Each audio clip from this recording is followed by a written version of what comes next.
the fact that coming together enables us to be fruitful.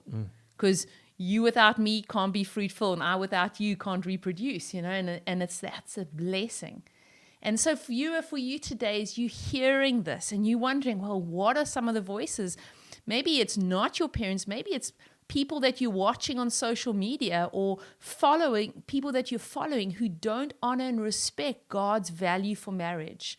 Or you're watching even series or things where you can really see the breakdown of marriage, and that is starting to impact and influence your marriage relationship.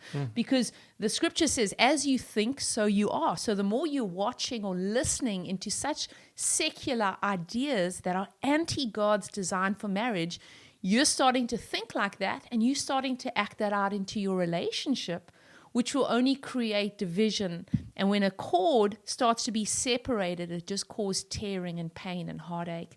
And that's really our desire for this episode, is to encourage you to, whether you've been married 30 years or 3 months, to look at the relational dynamics that you have and say, hey, what are the things we need to leave? What are the things we need in our lives to cling us closer together? And in that clinging, is there anything separating or coming between us? Because it's the arms of the Lord that bind us together, and we don't want anything to come in between us. And so that's really our challenge for you on this episode. Is there anything you need to say bye and fly away from in cyberspace or in reality?